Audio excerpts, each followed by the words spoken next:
ধন্যবাদ ঢাকা বিশ্ববিদ্যালয় কালচারাল সোসাইটিকে একটি অসাধারণ পরিবেশনার জন্য। সত্যি এত অসাধারণ হয়েছে যে উপমাই খুঁজে পাচ্ছি না। আমরা সম্পূর্ণ মোহাবিষ্ট ছিলাম। এই সেই মহেন্দ্র খন আসছে কণ্ঠ বইয়ের, আমাদের প্রাণের ক্লাব কণ্ঠ বুয়েট। পরবর্তী প্রযোজনা কণ্ঠ বইয়ের।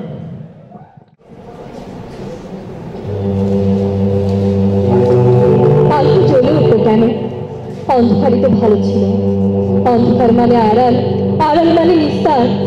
এই দুর্গে সারা জীবন থেকে রেহাই মিলবে কবে? কেন আলোটা জ্বললো? নিভিয়ে দাও, তোমরা কেউ আলোটাকে নিভিয়ে দাও। আমার চোখ চলে যাচ্ছে, কাল পুড়ে যাচ্ছে। না, আলো নিভবে না, ওটা জ্বলবে। তুমি অন্ধকারে থাকো বলে আলো ঢুকতে দিবে না, তা হবে না। আমাদের এটাই ভুল, যা নিজেরা পারি না তা অন্য কাউকে করতে দেই না। চোখ বুঝে মাথা গুঁজে পড়ে থাকি, আঘাতের পরে আঘাত সহ্য করে যাই, প্রতিবাদে জড়াই না। আর এই জন্যই অন্ধকার জেগে বসে আমাদের চারপাশে, ভূত পোকা বাসা বাঁধে আমাদের রক্তে, কোষ্ঠে, আত্মায়। কে তুমি? এ কথা কেন বলছো? তোমাকে চিনি না, চিনতে পারছি না। আমি চেতনা। কোন চেতনা? কিসের চেতনা? চিনলাম না। অন্ধকারে থাকো তো তাই মানুষের মুখ এত অচেনা লাগে। কীট পতঙ্গ আর মানুষের মাঝে কোনো পার্থক্য খুঁজে পাও না, কোনো স্বাধীনতা নেই তোমাদের। তোমাদের জন্য বড্ড করুণা হয়, মায়াও হয়। ভীষণ বাজে বলছো তুমি। এত যে আলো আলো করছো, কোথায় আলো? ওটা বিভ্রম, ওটা ভ্রান্তি। আসলে আমরা এক অদৃশ্য অন্ধকারে ডুবে আছি। যে সময়ে বাস করছে আমরা, সেই সময় শুধু এক পেশে হয়ে চলছে। কোথাও কোনো আলো নেই, আশা নেই, জীবন একটা বিভীষিকা। আর এমন এক দেশে বাস করছি আমরা, যে দেশে আসলে মানুষ আর কীটের মধ্যে তেমন পার্থক্য খুঁজে পাওয়া যায় না, যেখানে প্রতি মুহূর্তে বেঁচে থাকাটাই যেন প্রাণপণ অস্তিত্বের লড়াই। ইস, পুরা দেশ, কেন যে এ দেশে জন্মেছিলাম। ও বাবা, অন্ধকার থেকে এখন আবার জন্ম বৃত্তান্তে চলে গেলে, দেশকে এক কথায় পুড়িয়ে ফেললে। জানো কত রক্তের দামে এই দেশ কেনা, কত সম্ভ্রমের দামে কেনা। সুযোগ পেয়ে জ্ঞান দেয় বুঝি তোমার প্রিয় কাজ। দেশকে নিয়ে কি ভাববার আছে? দেশ আমাদের কি দিয়েছে? লাঞ্ছনা আর যন্ত্রণা ছাড়া। এ দেশে জন্ম নেওয়াটাই যেন আজন্মের পাপ। কতখানি যন্ত্রণা পেয়েছে শুনি। শরীরের হাড়গুলো দেখে এখনো আস্ত আছে, চেহারাতেও কষ্টের কোনো ছাপ নেই। পায়ের উপর ভর দিয়ে দিব্যি দাঁড়িয়ে আছো, পাগুলোকে বেশ শক্ত মনে হচ্ছে। থামো থামো, তুমি কিন্তু ভীষণ বাড়াবাড়ি করছো। এত যে কথা বলছো, তোমাকেও তো একজন পোড় খাওয়া মানুষ মনে হচ্ছে। এত কথার ফুলঝুরির আড়ালে কিছু লুকাচ্ছ। সত্যি করে বলো তো, তুমি কে? আমি তো বলেছি, আমি চেতনা। ৭১-এর চেতনা, মুক্তিযুদ্ধের চেতনা, লাঞ্ছনার বিভীষিকা থেকে রেহাই পাবার চেতনা। ও বেশ, বুঝতে পেরেছি। ৭১। হ্যাঁ, ৭১। আমি ৭১-এর কথা অনেক শুনেছি। আমি কখনো ৭১ দেখিনি। আমি ৭১ জানি না, আমি ৭১ বুঝি না। এই যে তোমরা ৭১-এর চেতনাধারী বীর সেনানী, আমাকে একটু বুঝিয়ে বলবে ৭১ কি? কেন আমরা ৭১-কে এখনো ধারণ করতে পারি না, পারছি না? হাসছো কেন? আমি কি হাসির কিছু বলেছি? না, হাসির কিছু বলনি, কিন্তু ওই যে বললে ৭১-কে বুঝবে, কিভাবে বুঝবে বলো তো? তোমার বুক কি বুলেটের ঝাঁকে ঝাঁঝরা হয়ে গেছে? না। তোমার চোখের সামনে কি তোমার প্রিয়জনকে হত্যা করা হয়েছে, বুক দিয়ে পিষে ফেলা হয়েছে? না। তোমাকে কি ভাতের থালার সামনে থেকে টেনে হিচড়ে নিয়ে গিয়ে ব্রাশ ফায়ার করা হয়েছে? না। তোমার ঘর বাড়ির বসতভিটাকে জ্বালিয়ে দেওয়া হয়েছে? তোমার পিতামাতাকে কি পুড়িয়ে মারা হয়েছে? না। একদল হায়না মিলে তোমার উপর ঝাঁপিয়ে পড়ে তোমার সব ছিঁড়ে খুঁড়ে খেয়েছে? না না না, থামো, অসহ্য, আর শুনতে চাই না। এত অল্পতে অসহ্য হলে চলবে? এই না বললে ৭১-কে বুঝবে? না, জানতে চাই না, কিছুই জানতে চাই না।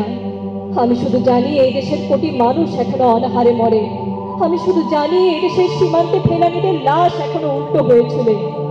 আমি শুধু জানি এই দেশের ঘরে ঘরে মেয়েরা এখনো ধর্ষিত হয়, কন্যা সন্তান জন্ম দেওয়ার দায়ে নির্মমভাবে প্রহারিত হয়। এই দেশে এখনো চলন্ত বাসে অগ্নি সংযোগ করে মানুষকে জ্বালিয়ে দেওয়া হয়, মন্দিরে আগুন লাগিয়ে দেওয়া হয়। তোমাদের একাত্তর তো এসেছিল এসব বন্ধ করার জন্যই, নয় কি? হ্যাঁ, তবে বন্ধ হলো না কেন? এর জন্য দায়ী কে? তুমি, আমি, আমরা? দায়ী আমরা কেউই নই, আবার সবাই। তুমি নিজেকে দায়ী করছো কেন? তুমি কি কোনো অন্যায় করেছো? এমন কি ঘটেছে তোমার জীবনে যে একদিকে একাত্তরের চেতনা নিয়ে দৃঢ় কণ্ঠে আমার প্রতি উত্তর করছো, অন্যদিকে কেমন গোপন দুঃখবোধ আর গ্লানি নিয়ে নিভৃতে আঁচলে মুখ লুকাচ্ছ? আমাকে বলবে সত্যিই তুমি কে? আমি একজন বীরাঙ্গনা।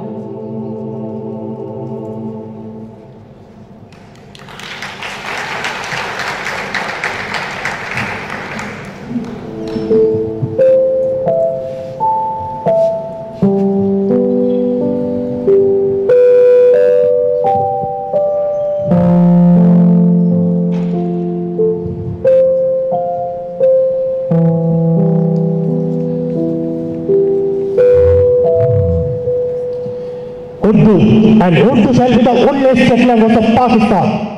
রাষ্ট্রভাষা রাষ্ট্রভাষা, বাংলা চাই বাংলা চাই। ওরা আমার মুখের ভাষা কাইরা নিতে চায়, ওরা আমার মুখের ভাষা কাইরা নিতে চায়।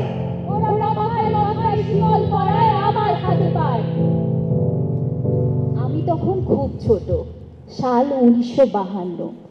সবে স্কুলে ভর্তি হয়েছি, বর্ণমালা শিখেছি, কিছু কিছু পড়তে শিখেছি, মুখ ভরে ডাকতে শিখেছি মা। জন্মের পর থেকেই জেনেছি একটা ভাষা, বাংলা। আর ওরা কিনা সেই বাংলা ভাষাকেই কেড়ে নিতে চায়, আমাদের কণ্ঠে হাতে পড়াতে চায় উর্দুর শিকল। তাই কি কখনো হয়? ওরা চাইলেই আমরা মানবো কেন? না, তা হয় না, মানা যায় না। তাই তো রাজপথে নেমে এসেছিল বাংলার সন্তানেরা, কণ্ঠে ছিল তৃপ্ত স্লোগান, মিছিলে নেমেছিল খালি পায়। কিন্তু এরপর তো মিছিলে গুলি চললো, রক্তে ভাসলো পলাশ শিমুল, গাঢ় হলো রক্তের লাল রঙে। এরপর গড়ে উঠল স্মৃতির মিনার, এরপর গড়ে উঠল প্রতিবাদের অভেদ দেয়াল, এরপর গর্জে উঠল সারা বাংলা। সেই সব বীর সন্তানদের হত্যারকে ফাঁসির দাবিতে মুখর হলো রাজপথ, প্রতিবাদের ঝড় উঠল পূর্ব পাকিস্তান জুড়ে। আর ছোট্ট আমি ধীরে ধীরে দেখতে শুরু করলাম কিভাবে চারপাশে বদলে যাচ্ছে সময়ের গন্ধ। পুতুল খেলার বদলে কিভাবে রং পেন্সিল দিয়ে আঁকতে শিখলাম শহীদ মিনার। ছড়া গান শেখানোর বদলে গানের মাস্টার কেন শেখাতে লাগলেন 21-এর গান, সেটা বুঝে গেলাম। বড় ভাই বাড়িতে ফিরতেন গভীর রাতে, মা বাবা উদ্গ্রীব হয়ে থাকতেন ও কখন বাড়ি ফিরবে। দুপুর বিয়ে দিলেন বাবা, আর আমি শুধু প্রশ্নের পর প্রশ্নের ঝড় তুলতাম ভাইয়ের কাছে। এটা কি, ওটা কেন হচ্ছে, শহীদ মিনারে কেন খালি পায়ে যায়, তুমি ছাড়া সব শহীদও কেন আমার ভাই? ভাইয়া চুপ করে থাকতেন, কখনো কখনো হেসে বলতেন, আরে বুড়ি আগে বড় হ, তখন সব জানতে পারবি। আমি অভিমানে গাল ফুলিয়ে বলতাম, বুড়ি তো হয়ে গেছি, আবার বড় হব কবে, এরপর তো মরেই যাব। এরকম কত কথা। এরই মধ্যে ভাইয়া দরাজ গলায় আবৃত্তি ধরতেন। এখানে যারা প্রাণ দিয়েছে রমনার ঊর্ধ্বমুখী কৃষ্ণচূড়ার তলায়, যেখানে আগুনের ফুলকির মতো এখানে ওখানে জ্বলছে অসংখ্য রক্তের ছাপ, সেখানে আমি কাঁদতে আসিনি। আজ আমি শোকে বিহ্বল নই, আজ আমি ক্রোধে উন্মত্ত নই, আজ আমি প্রতিজ্ঞায় অবিচল। যে শিশু আর কোনোদিন তার পিতার করে ঝাঁপিয়ে পড়ার সুযোগ পাবে না, যে গৃহবধূ আর কোনোদিন তার স্বামীর প্রতীক্ষায় আঁচলে প্রদীপ থেকে দুয়ারে আর দাঁড়িয়ে থাকবে না, যে জননী খোকা এসেছে বলে উদ্দাম আনন্দে সন্তানকে আর বুকে জড়িয়ে ধরতে পারবে না, যে তরুণ মাটির কোলে লুটিয়ে পড়ার আগে বারবার একটি প্রিয়তমার ছবি চোখে আনতে চেষ্টা করেছিল, সে অসংখ্য ভাই বোনদের নামে আমার হাজার বছরের ঐতিহ্যে লালিত যে ভাষায় আমি মাকে সম্বোধনে অভ্যস্ত, সেই ভাষা ও স্বদেশের নামে এখানে এই বিশ্ববিদ্যালয়ের উন্মুক্ত প্রাঙ্গণে আমি তাদের ফাঁসির দাবি নিয়ে এসেছি, যারা আমার অসংখ্য ভাই বোনকে নির্বিচারে হত্যা করেছে।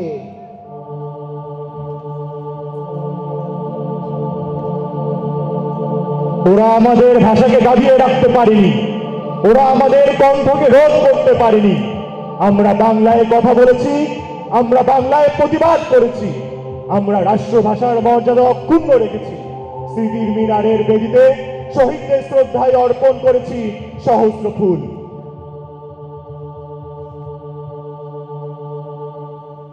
কিন্তু তারপরও তো শোষণ কমেনি, বরং দিনে দিনে আরো বেড়েছে। এই যে আমি ধীরে ধীরে বড় হয়ে উঠলাম, স্কুল কলেজের গণ্ডি পেরিয়ে বিশ্ববিদ্যালয়ের দুয়ারে পা রাখলাম, আর ধীরে ধীরে জানতে শুরু করলাম পশ্চিম পাকিস্তানিদের শোষণ আর নিপীড়নের খতিয়ান। ওরা এক একটা রক্তচোষার চোখ, আমাদের দেশ থেকে সব সম্পদ শুষে নিয়ে যাচ্ছে। ওরা আমাদের অর্থনীতির মেরুদণ্ড ভেঙে দিয়ে আমাদের পরাধীন করে রেখেছে। আমরা পরাধীন। হ্যাঁ, আমরা পরাধীন ছিলাম, কিন্তু আমরা নিজ নিজ ঘরে বসেছিলাম না। আমরা নির্বাক সব অন্যায় সহ্য করিনি। আমরা উদ্যমী ছিলাম, সচেষ্ট ছিলাম। তাই তো 54 নির্বাচনে মুসলিম লীগের বিরুদ্ধে জয়লাভ করেছে যুক্তফ্রন্ট হয়ে। 62-তে আইয়ুবের শিক্ষানীতির বিরুদ্ধে আন্দোলন করেছি ছাত্র জনতা হয়ে। মিছিলে মিছিলে রাজপথ কাঁপিয়েছি। 66-তে বাঙালির মুক্তি সনদ 6 দফা দাবি আদায়ের লক্ষ্যে পথে নেমেছি। আমরা থেমে থাকিনি। থেমে তো থাকিনি আমিও। 6 দফার দাবিতে প্ল্যাকার্ড হাতে মিছিলে গিয়েছিলাম আমিও। জেনারেল আইয়ুবের সামরিক শাসনের বিরুদ্ধে ছিলাম সোচ্চার। ওরা আমাদের রবীন্দ্রসঙ্গীত গাওয়াতে নিষেধাজ্ঞা দিয়েছিল, আমরা তবুও গিয়েছি। আমার মনে আছে, আমি তখন সবেমাত্র বিশ্ববিদ্যালয়ে ভর্তি হয়েছি।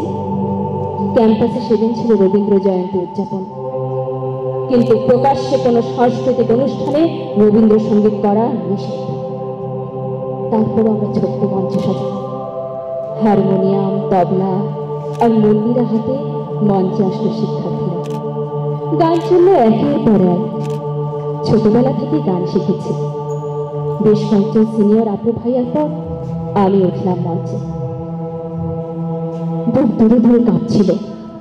এই প্রথম ক্যাম্পাসের মঞ্চে উঠলাম, না জানি কেমন গাই। অবশেষে সব জড়তা কাটিয়ে হারমোনিয়াম নিয়ে আমি গান ধরলাম। আজ বাংলাদেশের হৃদয় হতে তখন আপনি, এটা শেষ হলে মোর বিনা উঠে কোন সুরে বাজি। তারপর আনন্দ ধারা বহিছে ভুবনে। এই গানটা গাওয়ার সময় হঠাৎ চারপাশ কেন জানি নীরব হয়ে গেল। সত্যি কি আনন্দ ধারা বইছিল, নাকি এক গ্রহণ লাগা কালো সময় আমাদের গ্রাস করছিল? গান গাওয়া শেষ হলে আমি ধীর পায়ে শান্ত মনেই নেমে এলাম মঞ্চ থেকে। কিন্তু তখন কি জানতাম, সেদিনের পর থেকে আমার জীবনটা একেবারে বদলে যাবে। আমার সমস্ত সত্তা, সমগ্র অনুভূতি একাকার হয়ে ধরা দেবে এক খেলাতে যুবকের কাছে।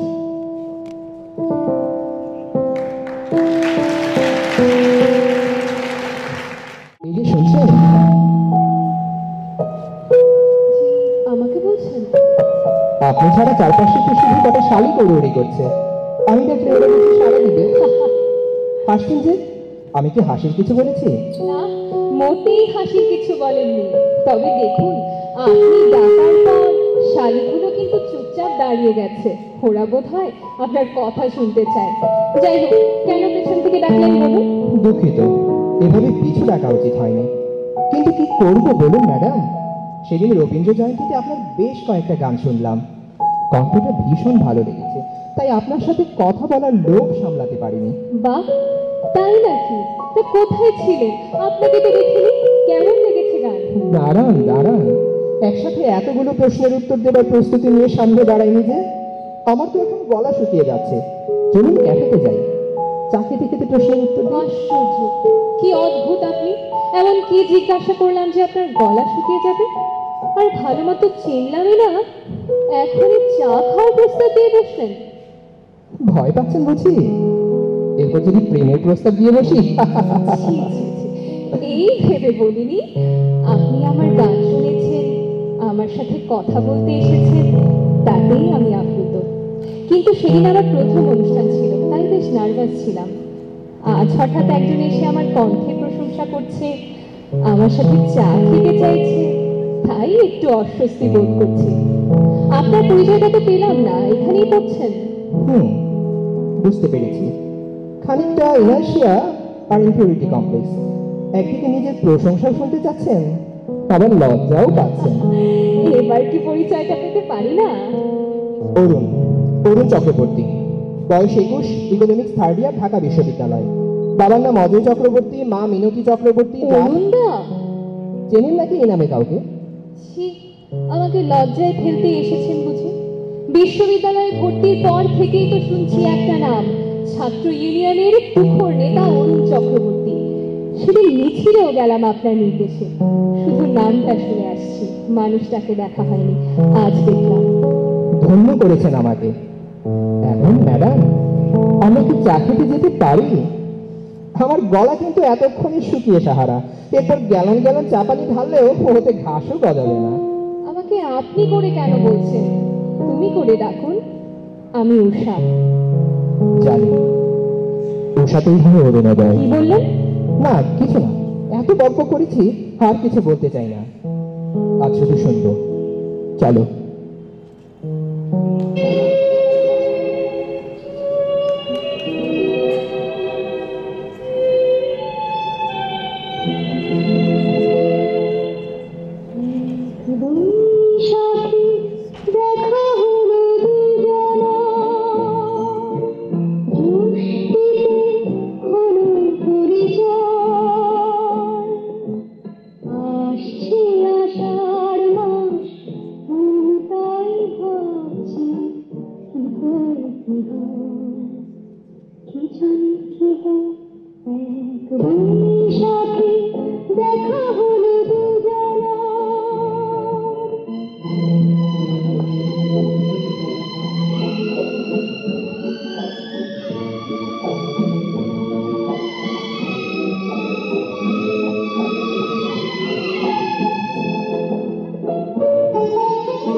এভাবেই শুরু হলো দুজনের পথ চলা। ঢাকা বিশ্ববিদ্যালয়ের তরুণ ছাত্রনেতা অরুণ চক্রবর্তী আর সাদাসিধে তরুণী এই আমার। বেশ সুখের সময় কাটাচ্ছিলাম আমরা। চারিদিকে অস্থিরতার দামামা, আন্দোলনের ডঙ্কা। এরই মাঝে দুজনের তুমুল প্রেম। ক্যাম্পাসে নিয়মিত সাক্ষাৎ, মধুদার ক্যান্টিনে বসে ঘন্টার পর ঘন্টা আড্ডা, হাসি তামাশা, গান, কবিতার আসর। টিউশন শেষে একসাথে হলে ফেরা, দুজনে মিলে আন্দোলনের নকশা আঁকা, অনেক অনেক কথা, অনেক গল্প আর স্বাধীন দেশের স্বপ্ন দেখা। এভাবেই কেটে গেল 2টা বছর। দুজনের প্রাণে তখন একই ঝংকার। কিন্তু এরই মাঝে শুরু হলো দমনীতির চরম অধ্যায়। বঙ্গবন্ধু শেখ মুজিবুর রহমানের বিরুদ্ধে সাজানো হয় ভিন্ন আগরতলা ষড়যন্ত্র মামলা। গ্রেফতার করা হয় তাকে। জনরোষ তার বিক্ষোভের আগুন জ্বালিয়ে দেয় আকাশে বাতাসে।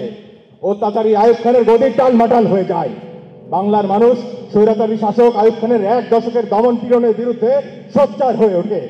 ছাত্ররা দলে দলে রাজপথে নেমে আসে। আর তখনই ছাত্রদের উপর নেমে আসে অত্যাচারের স্টিম রোলার। মিছিল থেকে ধরে নিয়ে তাদের উপর চালানো হয় অমানসিক নির্যাতন। যৌবন যার যাবার তার শ্রেষ্ঠ সময়, এখন যৌবন যার যুদ্ধে যাবার তার শ্রেষ্ঠ সময়। যুদ্ধের সব হাত, কণ্ঠ, পা এক নয়। সেখানে বিরাগী থাকে, সংসারী থাকে। কেউ আসে রাজপথে সাজাতে সংসার, কেউ আসে জ্বালিয়ে বা জ্বালাতে সংসার। শাশ্বত চাত্তিক যারা, তারাও যুদ্ধে যায়। অবশ্য আসতে হয় মাঝে মধ্যে অস্তিত্বে প্রিয় প্রলোভনে। কেউ বা যুদ্ধবাজ হয়ে যায় মোহরে প্রিয় প্রলোভন। যদি কেউ ভালোবেসে খুনি হতে চান, তাই হয়ে যান। উৎকৃষ্ট সময় কিন্তু আজ বয়ে যায়। এখন যৌবন যার মিছিলে যাবার তার শ্রেষ্ঠ সময়, এখন যৌবন যার যুদ্ধে যাবার তার শ্রেষ্ঠ সময়। এরই মাঝে আসে 1969। 11 দফা দাবি আদায়ে আমরা গড়ে তুলি বৃহত্তর ছাত্র আন্দোলন। আন্দোলন প্রতিহত করার জন্য ভীত সন্ত্রস্ত সরকার সভাস্থলের চারপাশে 144 ধারা জারি করে। কিন্তু অকুতভয় ছাত্র জনতার প্রতিরোধের মুখে 144 ধারা টিকতে পারেনি। আমরা বিক্ষোভ মিছিল সহ রাজপথে নেমে আসি।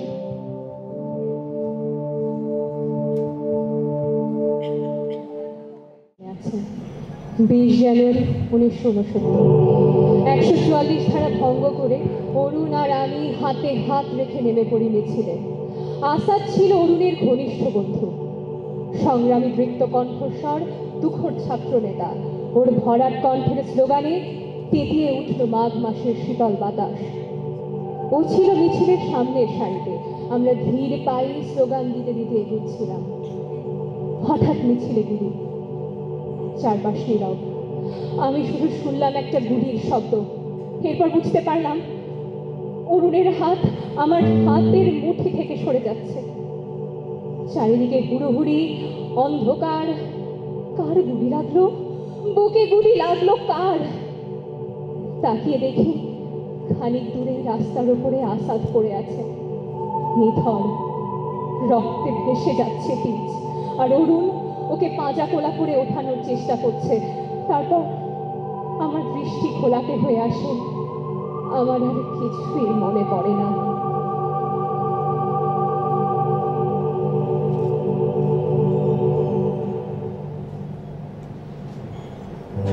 গুচ্ছ গুচ্ছ রক্ত করবের মতো কিংবা সূর্যাস্তের জ্বলন্ত মেঘের মতো আসাদের শার্ট উড়ছে হাওয়ায় নীলিমায়। বোন তার ভাইয়ের অম্লান শার্টে দিয়েছে লাগিয়ে নক্ষত্রের মতো কিছু বোতাম। কখনো হৃদয়ের সোনালি তন্তুর সূক্ষ্মতায় বর্ষীয় সে জননী সে শার্ট উঠোনে রৌদ্রে দিয়েছেন মেলে কতদিন স্নেহের বিন্যাসে। ডালিম গাছের ছায়া আর রৌদ্র শোভিত মায়ের উঠোন ছেড়ে এখন সে শার্ট শহরের প্রধান সড়কে। কারখানার চিমনি চুড়োয় গমগমে ভিনিউর আনাচে কানাচে উড়ছে উড়ছে অবিরাম। আমাদের হৃদয়ের রৌদ্র ঝলসিত প্রতিধ্বনিময় মাঠে, চৈতন্যের প্রতিটি মোর্চা আমাদের দুর্বলতা, ভীরুতা, কলুষ আর লজ্জা সমস্ত দিয়েছে ঢেকে এক খণ্ড বস্ত্র মানবী আজাদের শান। আজ আমাদের প্রাণের পতাকা। আসাদ চলে যায়, রেখে যায় রক্তমাখা শার্ট। কিশোর মতিউর চলে যায়, রেখে যায় বিদ্রোহী আত্মা। সার্জেন্ট জহুরুল হক চলে যান, রেখে যান উত্তপ্ত আগুনের রিভলভার। অধ্যাপক শামসুজ্জোহা শহীদ হন, রেখে যান সংগ্রামী জনতা। তাদের সম্মিলিত হুঙ্কারে মুক্তি পান জাতির পিতা। আয়ুব চলে যায়, আসে নরপিশাচ জেনারেল ইয়াহিয়া।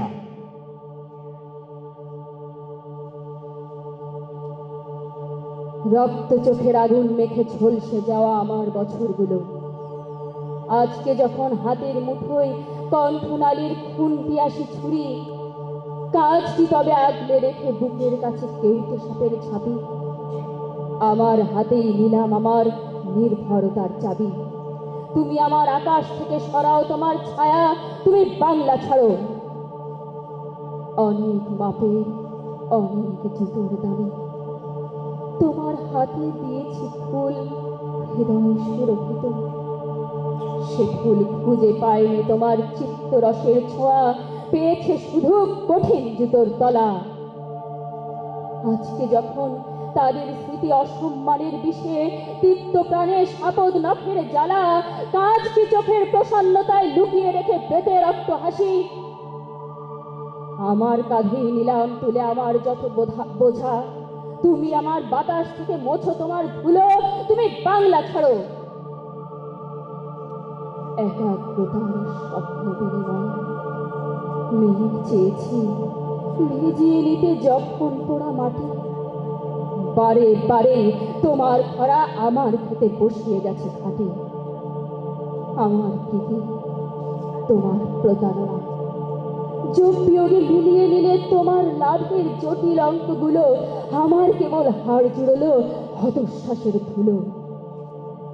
আজকে যখন খুঁড়তে গিয়ে নিজের কবরখানা আপন খুনের কোদাল দেখে সর্বনাশা বজ্র দিয়ে গড়া, কাজ কি দ্বিধার বিষণ্ণতায় বন্দি রেখে ঘৃণার অগ্নিগিরি? আমার বুকেই ফিরিয়ে নেব ক্ষিপ্ত বাজের খাবা, তুমি আমার জলস্থলের মাদুর থেকে নামো, তুমি বাংলা ছাড়ো। এরপর শুরু হলো ঝোড়ো সময়, বহু বছরে জমে থাকা ক্ষোভ, বহু বছরের পাওনা হিসাব নিকাশ, আর সংগ্রামের চূড়ান্ত মুহূর্তে এসে শুরু হয় স্বাধিকার অর্জনের আমরণ আন্দোলন। শোষণ আর নিষ্পেষণের শেষ অধ্যায় আসে 70-এর জাতীয় পরিষদ আর সাধারণ পরিষদের নির্বাচন। দুটোতেই বঙ্গবন্ধুর নেতৃত্বাধীন আওয়ামী লীগ পায় একক সংখ্যাগরিষ্ঠতা, কিন্তু আওয়ামী লীগের কাছে ক্ষমতা হস্তান্তরের বদলে শুরু হয় ঘৃণ্য রাজনৈতিক চক্রান্ত। তৈরি হতে শুরু করে ষড়যন্ত্রের নীল নকশা। অবশেষে এলো 1971। রাজনীতির মঞ্চ অন্ধকারাচ্ছন্ন ধোঁয়াতে। কখন কি হচ্ছে কেউ সহজে ধরতে পারে না। দফায় দফায় বৈঠক বসে নেতাদের মধ্যে। মার্চে দ্রুত পাল্টাতে থাকে দৃশ্যপট। 1 মার্চ জাতীয় পরিষদের অধিবেশন স্থগিত করে ইয়াহিয়া যে ভাষণ দেন, তার প্রতিবাদে সারা ঢাকা শহরে আগুন জ্বলে ওঠে। সারা ঢাকা যেন পরিণত হয় মিছিলের নগরীতে। বীর বাঙালি অস্ত্র ধরো, বাংলাদেশ স্বাধীন করো, এই স্লোগানে মুখরিত হতে থাকে ঢাকার রাজপথ। 2 মার্চ সারা দেশে পালিত হয় হরতাল। এদিন ঢাকা বিশ্ববিদ্যালয়ের বটতলায় ছাত্রলীগের সভায় বাংলাদেশের স্বাধীনতার প্রস্তাব পাঠ করা হয় এবং বাংলাদেশের মানচিত্র আঁকা লাল সবুজ পতাকা উড়িয়ে দেওয়া হয়। 7 মার্চ 1971 রমনার রেসকোর্স ময়দান, বঙ্গবন্ধুর জনসভায় সর্বস্তরের মানুষের সমাবেশ, যেন এক বিশাল জনসমুদ্র। শত বছরের শত সংগ্রাম শেষে রবীন্দ্রনাথের মতো দৃপ্ত পায়ে হেঁটে অতঃপর কবি এসে জনতার মঞ্চে দাঁড়ালেন। তখন পলকে দারুণ ঝলকে তরিতে উঠিল জল, হৃদয়ে লাগিল দোলা, জনসমুদ্রে জাগিল জোয়ার, সকল দুয়ার খোলা। কে রোধে তাহার বজ্র কণ্ঠবাণী, গণসহ্যের মঞ্চ কাঁপিয়ে কবি শোনালেন তার অমর কবিতা খানি।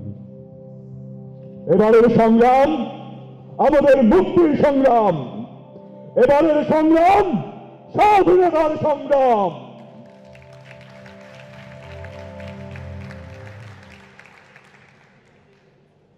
তারপর সেই ভয়াল রাত 25শে মার্চ 1971 মধ্যরাত।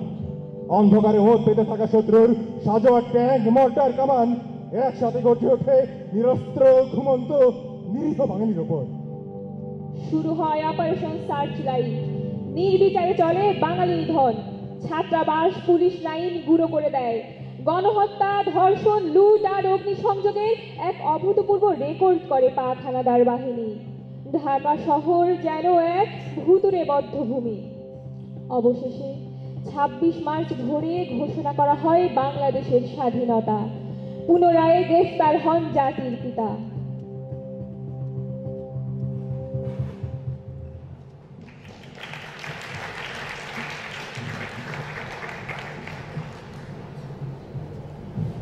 অবিরাম দক্ষিণ ভিয়েতনাম, কম্বোডিয়া, বাংলাদেশ, অ্যাঙ্গোলা, মোজাম্বিকে নিসর্গের ভেতর দিয়ে তুমি হেঁটে যাও সতর্ক নিঃশব্দ পায়ে।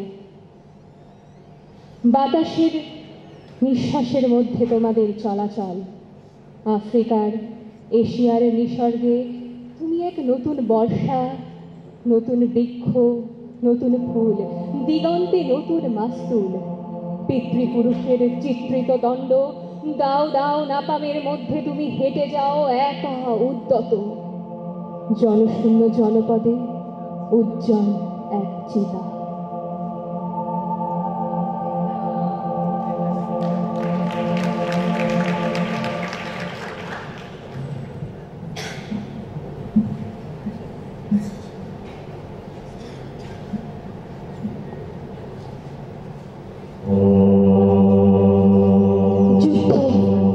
যুদ্ধ বুঝি একেই বলে, মানুষের মৃত্যু বুঝি এভাবেই হয়।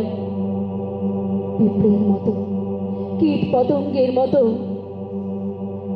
এতদিন অরুণের মুখে শুনেছি ভিয়েতনামের যুদ্ধের কথা, বর্দার মুখে শুনেছি বিশ্বযুদ্ধের কথা, আর এখন আমি নিজে দেখছি সেই যুদ্ধ, সেই ভয়াবহ কাল রাত। চারদিকে অন্ধকার, কি খুটখুটে অন্ধকার। তার মধ্যে দাও দাও করে জ্বলছে আগুনের লেলিহান শিখা। হতভাগ্য ভয়ার্ত মানুষের আর্তচিৎকারে বুকের পাঁজর কেঁপে ওঠে। কিভাবে যে সেই রাত পার করেছি, এর মধ্যে যে বেঁচে আছি, এটাই তো ভেবে অবাক লাগে। ভীষণ ভয় লাগে আমার। অরুণ, তুমি কোথায় কোথায় আছো? এই তো আমি এখানে। আমাকে দেখতে পাচ্ছ না? হ্যাঁ, দেখতে পাচ্ছি, কিন্তু ঝাপসা, ভীষণ ঝাপসা। অন্ধকারে দাঁড়িয়ে থাকা কেবল একটা ছায়া মূর্তি। তুমি এত দূরে কেন অরুণ? কাছে এসো, আমার পাশে দাঁড়াও, তোমাকে একটু ভালো করে দেখি। অন্ধকারে আমার ভয় লাগছে, ভীষণ ভয় লাগছে অরুণ। ভয় পেলে তো চলবে না উষা। তুমি তেজস্বী মেয়ে, তুমি তো জানতেই একদিন এমন সময় আসবে। আমরা তো নিজেদের এর জন্যই প্রস্তুত করেছি। আমাদের সংগ্রামের চূড়ান্ত মুহূর্ত এসে উপস্থিত উষা। এখন লড়াই করা ছাড়া আর কোনো কথা নেই। যুদ্ধের ময়দান থেকে পালাবার পথ নেই। আমি আর তোমার কাছে এগোতে পারবো না উষা, আমাকে যেতে হবে। যুদ্ধে যাচ্ছ আমাকে ছাড়া? আমাদের তো একসাথে লড়াইয়ের কথা ছিল। হ্যাঁ, কথা ছিল, কথা এখনো আছে, কিন্তু আমাদের দুজনের যুদ্ধক্ষেত্র যে ভিন্ন। আমি আর সীমান্তে চলে যাচ্ছি ট্রেনিং। তোমাকে রেখে যাচ্ছি আমার সহকর্মী হিসেবে। তুমি আমার হয়ে লড়ে যাবে এখানে। কেন কেন আমি তোমার সাথে যেতে পারবো না? মরতে হলে একসাথে মরবো, বাঁচতে হলে একসাথে। আমাদের জীবন কি এক সূত্রে গাঁথা নয়? তুমি এখন আমার স্বার্থপর হয়ে গেলে কেন অরুণ? অবুঝের মতো কথা বলছো কেন? তোমাকে বেঁচে থাকতে হবে আমার জন্য। মনে রেখো, ফিরে আসবোই আমি। যুদ্ধ শেষ হলে স্বাধীন দেশে নতুন করে বাঁচবো আমরা, নতুন স্বপ্ন বুনবো। তুমি আমার সাথে এলে আমি দুর্বল হয়ে যাব। তোমার কাছে ফিরে আসার আকাঙ্ক্ষা আমাকে প্রতি মুহূর্তে বেঁচে থাকার প্রেরণা যোগাবে। মনে রেখো, তুমি আমার দুর্বলতা নও, আমার প্রেরণা। তুমি আমার হতাশা নও, আমার শক্তি। তুমি আমার কল্পনা নাও, বাস্তবতা। পৃথিবীতে প্রতিটি অরুণোদয় হবে কেবলমাত্র উষার জন্য। আমাকে এখন যেতে হবে, সবাই আমার জন্য অপেক্ষা করছে। আমাকে বিদায় দাও উষা। ভালো থেকো, ভালোবাসি। বিদায়।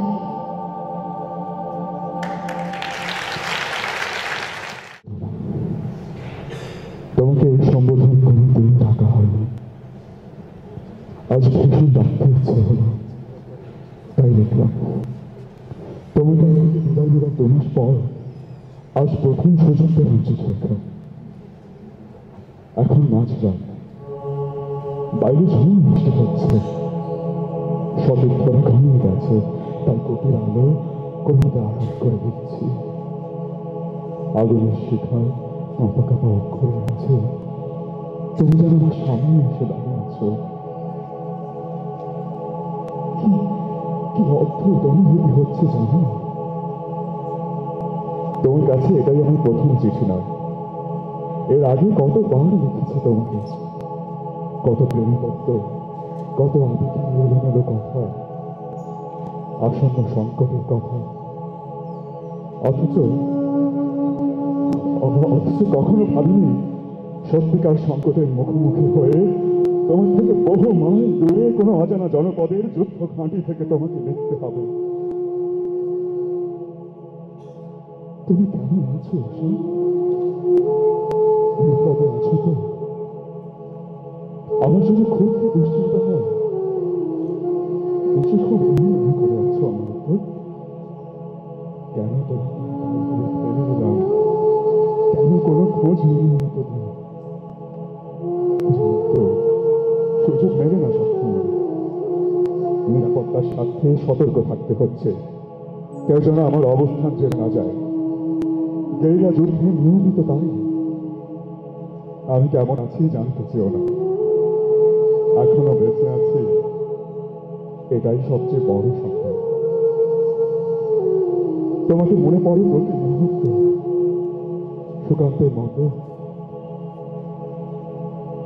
সুকান্তের মতো আমারও ভীষণ বলতে ইচ্ছে করে, প্রিয়তমা সুখ, তোমাকে ভেবেছি কতদিন, কত শত্রুর পদক্ষেপ শোনার প্রতীক্ষার অবসরে, কত গোলা ফাটার মুহূর্তে, কতবার অবাধ্য হয়েছে মন যুদ্ধ জয়ের ফাঁকে ফাঁকে,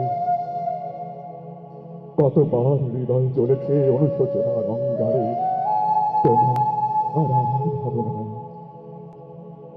তোমাকে ফেলে এসেছি দারিদ্র্যের মধ্যে, ছুড়ে দিয়েছি দুর্ভিক্ষের আগুনে, ঝড়ে আর বন্যায়, নারী আর মরকের দুঃসহ আঘাতে। বারবার বিপন্ন হয়েছে তোমাদের অস্তিত্ব, আর আমি ছুটে গেছি এক যুদ্ধক্ষেত্র থেকে আরেক যুদ্ধক্ষেত্রে। যুদ্ধে আসার পর এই নিয়ে আজ আমাদের তৃতীয় অপারেশন হলো। পাকিস্তানি শুয়োরগুলোর একটা আস্ত বাংকার উড়িয়ে এসেছি। আমাদের কমান্ডার আজকেই প্রথম আমাকে বিদায় জানিয়েছে। সারা রাত অপারেশনের পর ভোরে যখন সূর্যটা উদয় হতে শুরু করলো, ঠিক তখন যেন তোমার মুখটা আকাশের মাঝখানে ভেসে উঠল। তুমি যেন লাল সূর্যটা কপালে টিপ বানিয়ে পড়ে রেখেছ। তখন থেকেই প্রচন্ড দেখতে ইচ্ছে করছে তোমাকে। কি যে প্রবল চাপ অনুভব হচ্ছে বুকের ভেতর। মনে হচ্ছে একটা তাজা বলে এফোর ওপর করে দিয়ে যাচ্ছে আমার হৃৎপিণ্ড। আচ্ছা উষা, তোমার মনে আছে আমাদের প্রথম দেখা কি? তুমি একটা সবুজ তাঁতের শাড়ি পরেছিলে আর কপালে ছিল লাল টিপ। তুমি জানতে চাইছিলে তোমার গান আমার কেমন লেগেছে। আমি বলতে পারিনি, কিভাবে বলবো? তোমার রূপের নির্মল হওয়ার মাত্রা যে তোমার কণ্ঠে মুগ্ধ হওয়ার মাত্রাকে ছাড়িয়ে দিয়েছিল। তোমাকে কখনো বলা হয়নি না শাড়িতে তোমাকে ঠিক কতখানি মনোরম লাগে। যেদিন প্রথম আমাদের দেখা হয়েছিল, তোমার নিশ্চয়ই মনে আছে, সেদিনও এমন ঝুম বৃষ্টি ছিল।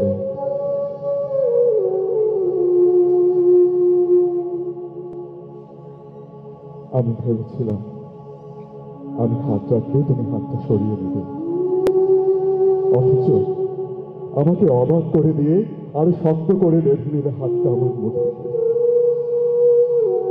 সেদিন মনে মনে প্রতিজ্ঞা করেছিলাম এই হাত কোনো দিন ছাড়বো না। কিন্তু কিন্তু তখন তো ভাবিনি সমস্ত তোমাকেই ছেড়ে আসতে হবে একদিন।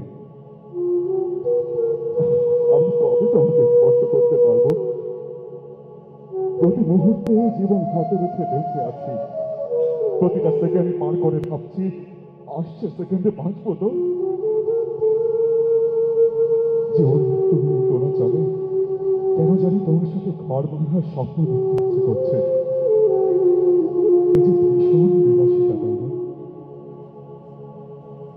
আমরা দুজন একসাথে কত মুহূর্ত কাটিয়েছি পরস্পরের সঙ্গী হিসেবে, সতীর্থ হিসেবে, ছায়া হিসেবে।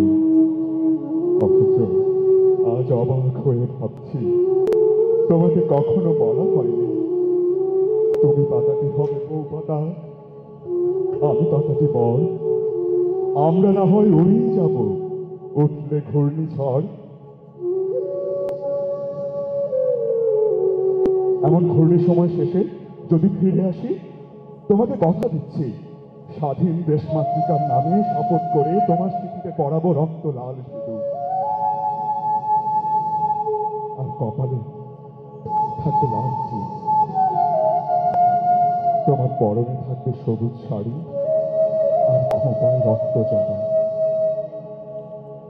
স্বাধীন দেশে জন্ম নেবে আমাদের ভালোবাসার সন্তান।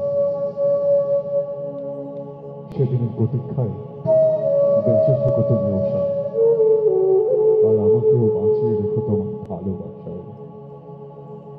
আর যদি শহীদ হয়ে যায়, রক্তের দ্বারা শোধ করে যাবো তোমার প্রেমে।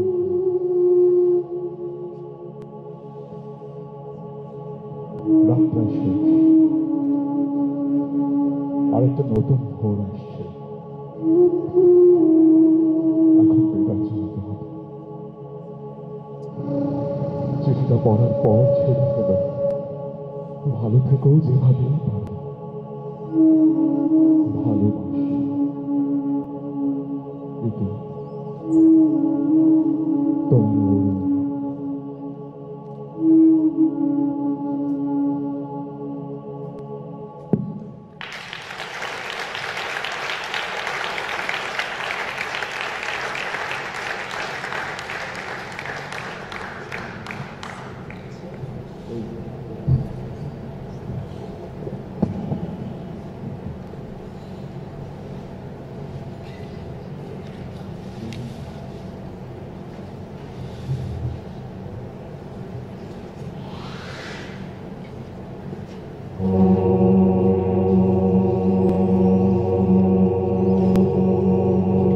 তারিখ 22 আগস্ট 1971, সময় রাত 12টা। ঢাকার অদূরে কেরানীগঞ্জের এক পাওয়ার স্টেশন উড়িয়ে দিতে যাচ্ছে অরুণের নেতৃত্বে 15 সদস্যের গেরিলা দল। 3টা SMG, 5টা স্ট্যান্ড গান, 7টা মেশিন গান আর গোটা 10 হ্যান্ড গ্রেনেড নিয়ে প্রস্তুত গেরিলারা। বর্ষাকাল কেবল শেষ হয়েছে, ভাদ্রের শুরুতেও ডোবাগুলো পানিতে থই থই। কোমর পানির মধ্য দিয়ে আলগোছে এগুচ্ছে অরুণ ও তার দল। পাওয়ার স্টেশনের দক্ষিণ পশ্চিম অংশে পাক মিলিটারিদের ঘাঁটিটা, গভীর রাতেও সতর্ক পাহারায় ওরা। অরুণের দলটি ঘাঁটির কাছাকাছি চলে এসেছে প্রায়। আক্রমণ শুরু করার দায়িত্বে ছিল অরুণ। ঠিক রাত 12টা ইঞ্চে শুরু হলো অপারেশন। হাতের গ্রেনেডের পিন এক ঝটকায় মুখ দিয়ে খুলে সজোরে ছুরি মারল সেই স্টেশন লক্ষ্য করে। সাথে সাথে দাও দাও করে জ্বলে উঠল আগুনের স্ফুলিঙ্গ। শত্রুরা যেন প্রস্তুতি ছিল। সাথে সাথে শুরু হলো পাল্টা গোলা বর্ষণ। দীর্ঘ সময় ধরে চলল পাল্টা আক্রমণ আক্রমণ। হঠাৎ পায়ের ভিতর দিয়ে একটা গুলি বেরিয়ে গেল। বিপদ আজ করতে পেরে সজীব নতুন লুকিয়ে যাবার ইশারা দিল সে। আর তার ঠিক পরপরই কিছু বুঝুনের আগে কয়েকজন মিলিটারি ঘিরে ফেললো তাকে। রাইফেলের পাট দিয়ে সজোরে আঘাত করলো তাকে। বুক বরাবর গুলি করতে যাবে এমন সময় একজন বলে উঠলো, इस सुअर के बच्चे को अभी मत मारो, इसको जिंदा रखो। ये गेरिला टीम का लीडर लगता है, हमें इसके जरूरत है, इसको कैंप पे ले चलो। ধরা পড়ে গেল অরুণ চক্রবর্তী।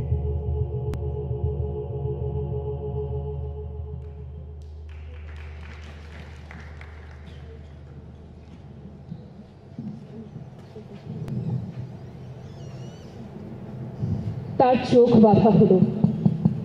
বুটের প্রথম লাঠি রক্তাক্ত করলো তার মুখ। থ্যাতলানো ঠোঁট জোড়া লালার রক্তে একাকার হলো। জিভ নাড়তেই দুটো ভাঙা দাঁত ঝরে পড়লো কংক্রিটে। মা, মা গো! চেঁচিয়ে উঠল সে।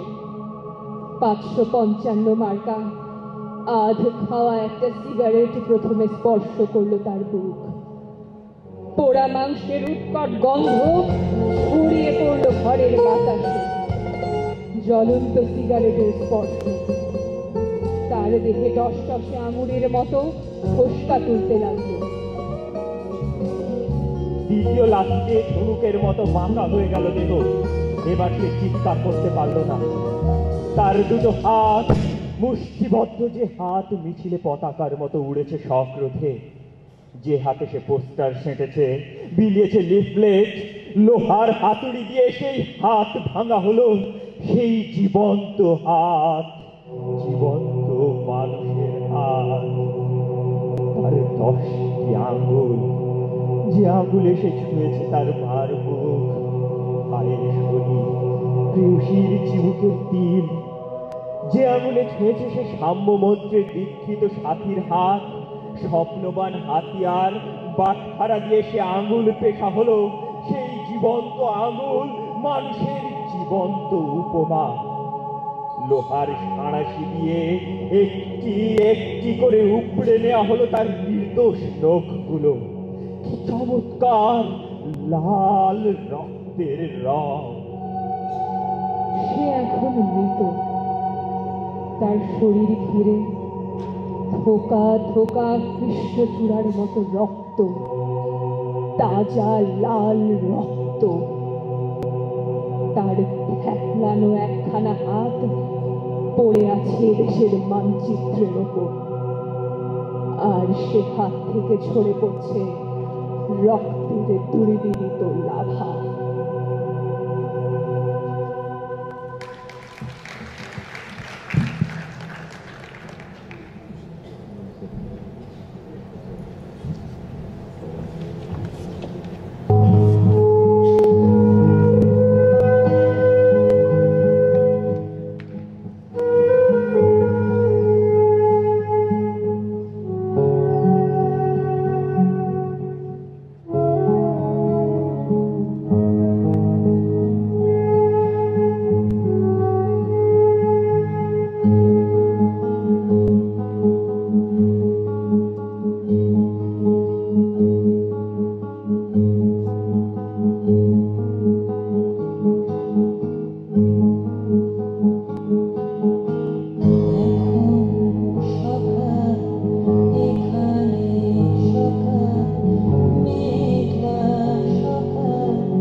সেই সব দিন, সেই সব দিন। অবশেষে একদিন আমিও নামলাম পড়াশোনা। না, আমার কাছে রাইফেল ছিল না, অস্ত্র বলতে শুধু দুটা হাত। এই দিয়ে টান করে চেপে ধরলাম পশুটার গলা। জানি না দীর্ঘদিনের অভুক্ত হাতে কোথা থেকে এমন জোর এলো। পশুটা মাতাল ছিল, তাই অল্প সময় নেতিয়ে পড়েছে। ওর কোমরে গোজা রিভলভারটা নিয়ে দরজা দিয়ে বেরিয়ে এলাম। জানি ধরা পড়লে নিশ্চিত মৃত্যু, তবু হারাবার আর কি আছে? তোমাকে হারিয়েছি, বাবা মা ভাই সবাইকে হারিয়েছি। মরার আগে কিন্তু ভাগ্যের কি খেলা দেখো, বাইরে এসে দেখি সবগুলো মিলিটারি ঘুমন্ত। আগে রাতের অপারেশন অনেকে মরেছে, বাকিরা আহত, ক্লান্ত। তাই রিভলভারের গুলিটাও খরচ করতে পারলাম না। ছুটতে থাকলাম অন্ধকারে, গন্তব্য অনিশ্চিত, কোথায় যাবো কিচ্ছু জানি না। এরপর কেমন করে মুক্তিবাহিনীর দেখা পেলাম, কেমন করে ওদের ক্যাম্পে আশ্রয় নিলাম, কেমন করে স্বাধীন দেশের প্রথম অরুণোদয় দেখলাম, তোমাকে ছাড়া সেসব কথা বলতে ইচ্ছে করছে না অরুণ। ভীষণ অভিমান হচ্ছে তোমার উপর। কেন আমাকে একা ফেলে গেলে ভাবে? তার চেয়ে দুদিন একসাথে মরতাম। এখন আমি কি করবো এই স্বাধীন দেশ নিয়ে, কোনো ঠিকানা নেই, কোনো গন্তব্য নেই, তুমি নেই।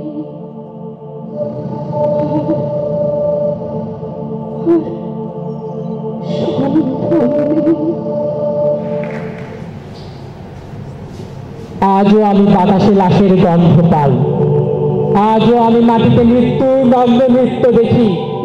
ধর্ষিতার কাতর চিৎকার শুনি আজও আমি তন্দ্রার ভেতরে। এই দেশটি তাহলে ভুলে গেছে সেই রক্তাক্ত সময়, সেই দুঃস্বপ্নের রাত।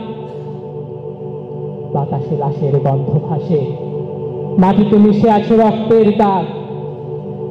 এই রক্ত মাখা মাটির ললাট ছুঁয়ে একদিন যারা বুক বেঁধেছিল, জীর্ণ জীবনের পুজো তারা খুঁজে নেয় নিষিদ্ধ আধার। আজ তারা আলোহীন খাঁচা ভালোবেসে জেগে থাকে রাত্রির গুহায়। এ যেন নষ্ট জন্মের লজ্জায় আড়ষ্ট কুমারী জননী। স্বাধীনতা এ কি তবে নষ্ট জন্ম? এ কি তবে পিতাহীন জননীর লজ্জার ফসল? জাতির পতাকা আজ খামচে ধরেছে সেই পুরনো শকুন, জাতির পতাকা আজ খামচে ধরেছে সেই পুরনো শকুন, জাতির পতাকা আজ খামচে ধরেছে সেই পুরনো শকুন। বাতাসে লাশের গন্ধ, নিয়ন আলোয় তবু নর্তকীর দেহে দুলে মাংসের তুফান। মাটিতে রক্তের দাগ, চালের গুদামে তবু জমা হয় অনাহারী মানুষের হাত। এ চোখে ঘুম আসে না, সারা রাত আমার ঘুম আসে না। তন্দ্রার ভেতরে আমি শুনি ধর্ষিতার করুণ চিৎকার। নদীতে পানার মতো ভেসে থাকা মানুষের পচা লাশ, মুন্ডহীন বালিকার কুকুরে খাওয়া বিভৎস শরীর ভেসে ওঠে চোখের ভেতরে। আমি ঘুমুতে পারি না, আমি ঘুমুতে পারি না। রক্তের কাফনে মোড়া কুকুরে খেয়েছে যারে, শকুনে খেয়েছে যারে। সে আমার ভাই, সে আমার মা, সে আমার প্রিয়তম পিতা। স্বাধীনতা সে আমার স্বজন হারিয়ে পাওয়া একমাত্র স্বজন। স্বাধীনতা সে আমার প্রিয় মানুষের রক্তে কেনা অমূল্য ফসল। ধর্ষিতা বনের শাড়ি ওই আমার রক্তাক্ত জাতির পতাকা।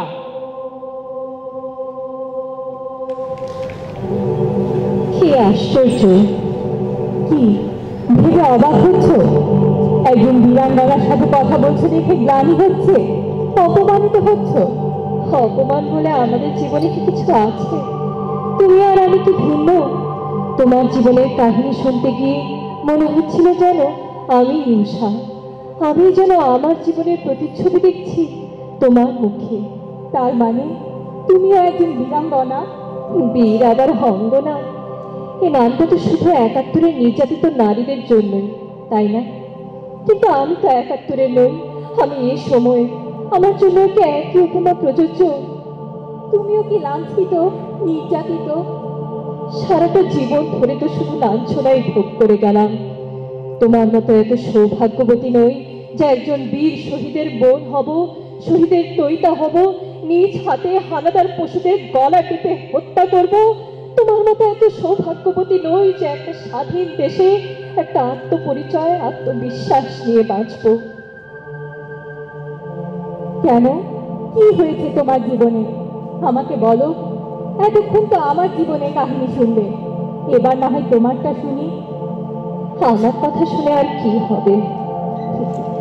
আমার কথা শুনে আর কি হবে? কিন্তু আমাকে বলো তো, এত যে ত্যাগ, এত তিতিক্ষা, এত প্রাণীর বিনিময়ে, সম্ভ্রমের বিনিময়ে দেশটাকে তোমরা ছিনিয়ে আনলে, তাতে কেন আজও আমার মতো মেয়েরা স্বাধীনভাবে বাঁচতে পারে না, মুক্ত জীবনের স্বাদ পায় না? কেন তাদের ঘরে বাইরে নিয়ত নির্যাতিত হতে হয়, লাঞ্ছিত হতে হয়?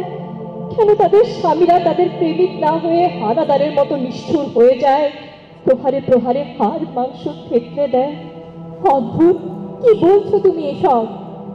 আমি তো ভেবেছিলাম তুমি স্বাধীন দেশের একজন স্বাধীন চেতা নারী। তোমার বাঁচার অর্থ তো আমার থেকে ভিন্ন হওয়ার কথা। আমরা যে সময় পেরিয়ে এসেছি তুমি তো তা দেখোনি। আর এখন দেখছি তুমি সত্যি এক নিঘুর অন্ধকারে নিমজ্জিত হয়ে আছো। তাছাড়া উপায় কি বলো? কত স্বপ্ন ছিল নিজেকে নিয়ে, অথচ এখন জীবনের প্রতি এতটাই ঘৃণা ধরে গেছে যে আর এক মুহূর্ত বাঁচতে ইচ্ছে করে না। মনে হয় যেন নিজেও মরি, সবাইকে গলা টিপে মেরে যাই। এই কি তোমার স্বাধীনতা, যেখানে প্রতিটা মানুষের বাঁচার সমান অধিকার ছিল? এই কি তোমার অরুণের দেশ, যার জন্য সেই নিজের মৃত্যুকে হাসি মুখে বরণ করেছিল? এভাবে তো একসময় আমিও ভাবতাম। প্রতিটা মুহূর্ত মনে হতো বেঁচে থেকে কি লাভ, মরে যাই।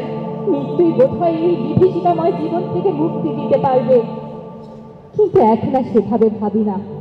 বিশ্বাস করো, জীবন এতটা অসুন্দর নয় যতটা আমাদের কাছে মনে হয়। কোথায় জীবনের সৌন্দর্য? কই, আমি তো দেখতে পাচ্ছি না। আর এত কিছু হওয়ার পরও তুমি কিভাবে আমাকে আশার বাণী শোনাতে পারছো? এত মানসিক শক্তি কোথায় পেলে? আমি যদি বলি তোমরাই আমাদের শক্তি যোগানদাতা, তোমাদের জন্যই আমরা বেঁচে আছি। তোমরা না থাকলে হয়তো এতদিনে নিঃশেষ হয়ে যেতাম। কি আমাদের মনে ৭১-এর চেতনা গড়ে দেওয়ার জন্য বেঁচে আছো? আমাদেরকে স্বাধীনতার বড় বড় বাণী শোনানোর জন্য বেঁচে আছো? তাতে কি লাভ বলো তো? ক্ষতির হিসাব মেলাতে তো আসিনি। সে হিসাব তো অনেক আগেই চুকে গেছে। এত ত্যাগ, এত তিতিক্ষার বিনিময়ে পেলাম যে স্বাধীনতা, সেটা তো ভোগ করতে পারলাম না। সেই আক্ষেপ এখন আর নেই। এখন শুধু বেঁচে আছি আমাদের চেতনার প্রদীপ তোমাদের হাতে জ্বালিয়ে দেবার জন্য। ও বেশ বেশ, তা তোমার সেই চেতনার আগুনটাকে তেতিয়ে তোলার জন্যই বুঝি তোমার সোনার বাংলার ছেলেরা পথে ঘাটে নিয়ত মেয়েদের উত্তক্ত করে, মুখ এসিডের ঝলসে দেয়? স্বাধীন দেশে এখনো রাজাকার আলবদররা বুক ফুলিয়ে চলে, অথচ আমরা দুবেলা ভালো মতো খেতে পর্যন্ত পাই না। আমরা নদীর পানির ন্যায্য হিস্সা পাই না। আমাদের মাথার উপর ঋণের বোঝা শুধু বেড়েই চলছে। এটা কি করে সম্ভব? চোখ বন্ধ করে রাখলে কিভাবে এর উত্তর খুঁজে পাবে বলো তো? আলো যতই জ্বলুক, চোখ খোলা না রাখলে সেটা তোমার দৃষ্টি দিতে পারবে না। আমরা তো তোমাদের জন্য স্বাধীন পতাকা ছিনিয়ে এনেছি, সেটা লালন করার দায়িত্ব কি তোমাদের নয়? তোমরাও কি সেই দায়িত্ব পালনে ব্যর্থ নও? হ্যাঁ, ব্যর্থই তো। আমরা তোমাদের ধারণ করতে পারিনি। আমরা দিনে দিনে বহু দূরে সরে এসেছি। তাই মানুষ হওয়ার পরিবর্তে কেবল অমানুষের দলই ভারী হয়েছে। আমরা ৭১-এর চেতনা, তোমরা ৭১-এর পরবর্তী বাস্তবতা। আমরা তোমাদের সঠিক দিক নির্দেশনা দিয়ে গড়ে তুলতে পারিনি, তোমরাও আমাদের তোমাদের মধ্যে লালন করতে পারোনি, আমাদের প্রাপ্য মর্যাদাটুকু দিতে পারোনি। এই জন্যই তো বলেছিলাম দায়ী আমরা কেউই নই, আবার সবাই। দেশ স্বাধীন হয়েছিল যে এক সমুদ্র স্বপ্ন বুকে নিয়ে, যে আদর্শকে সামনে রেখে, সে আদর্শটাকেও কালে কালে ক্ষমতালোভীদের স্বার্থ আর লোভের কাছে পিষ্ট হয়েছে। অথচ আমরা চাইলেই কি পারতাম না তোমাদের কাঁধে ভর দিয়ে আরো উঁচুতে উঠতে? আমরা চাইলেই কি করতে পারতাম না সোনার বাংলাদেশ? কেন পারবো না? আমরা চাইলেই পারবো। এর জন্য লড়াইয়ের ময়দানে নামতে হবে। ভয়কে অন্ধকারে মুখ লুকিয়ে রেখো না, অন্ধকারে পালিয়ে দিও না। তুমি এ যুগের উষা, তোমার ভয় কি? অরুণোদয় তো তোমার মধ্যেই হবে।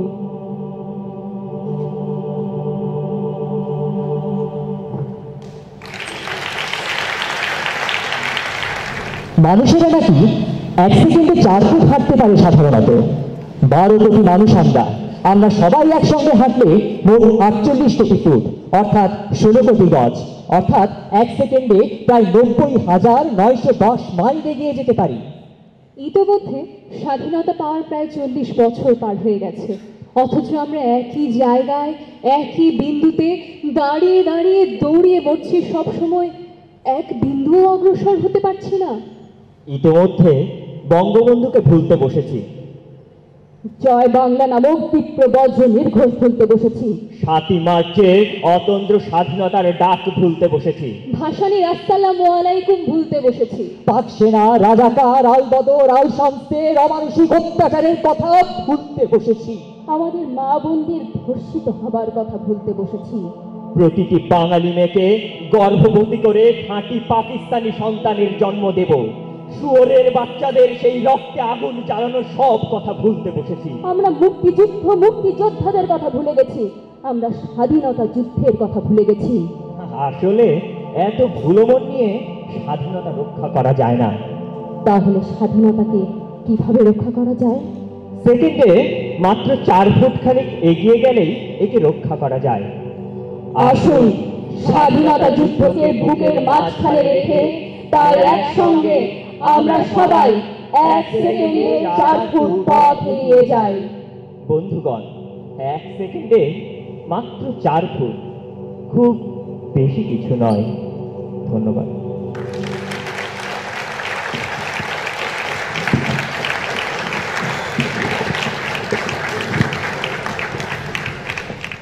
দেখেন, সেই প্রযোজনাটি আমাদের বুয়েটেরই একজন শিক্ষার্থীর লেখা, 09 ব্যাচের আরবান অ্যান্ড রিজিওনাল প্ল্যানিংয়ের মুসাররাত জামান অরণ্যাপুর লেখা।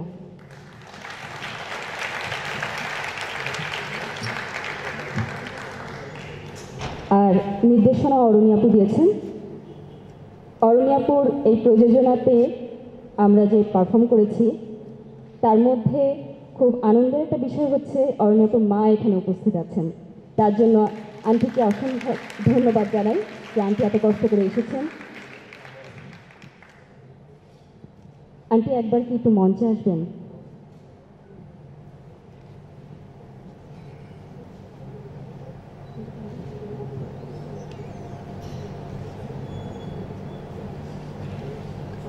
আচ্ছা, মনে হয় রাত বেশি হয়ে যাওয়ার কারণে উনি চলে গেছেন।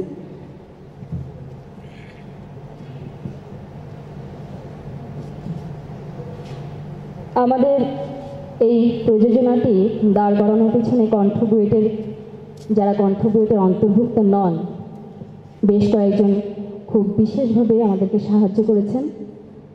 আমি তাদেরকে মঞ্চে আসার জন্য আহ্বান জানাচ্ছি। মূর্ছনা বুয়েটের অরণ্য, সেমন্তী, রুম্পা,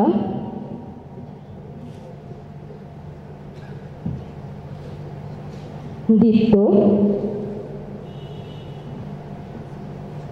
সবাইকে মঞ্চে আসার জন্য আহ্বান জানাচ্ছি।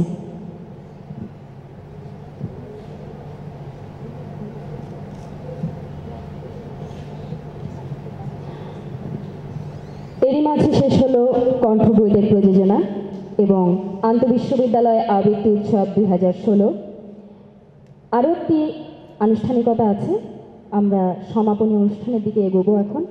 প্রত্যেক বিশ্ববিদ্যালয়কে আমরা আমাদের ছোট পরিসর থেকে সম্মাননা দেওয়ার চেষ্টা করব।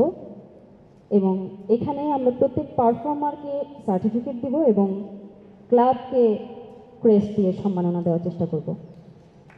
আপনারা অনুগ্রহ করে কিছুক্ষণ ধৈর্য ধরে অপেক্ষা করুন, আমরা অতি সত্বরই সমাপনী অনুষ্ঠান শুরু করে দেব। ধন্যবাদ। অপেক্ষা করার জন্য অনুরোধ জানাচ্ছি। দাও চিত্ত অনিরুদ্ধ শূদ্র কণ্ঠে বাজুক রুদ্র, আমাদের স্লোগান ছিল এটা, আন্তঃবিশ্ববিদ্যালয় আবৃত্তি উৎসব 2016-এর। এই ট্যাগলাইনটির জন্য কৃতজ্ঞতা জানাই বুয়েটের 08 ব্যাচের পুরকৌশল বিভাগের ওমর রশিদ চৌধুরী ভাইয়াকে। অতিথিবৃন্দদের মঞ্চে আসার জন্য বিনীতভাবে অনুরোধ জানাচ্ছি। মীর বরকত স্যার, শুক্লা দাশগুপ্ত ম্যাডাম,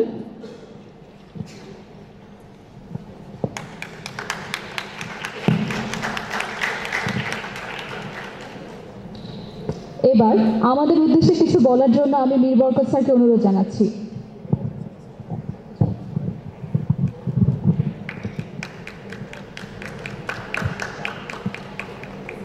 সকলকে শুভেচ্ছা এবং অভিনন্দন জানাচ্ছি।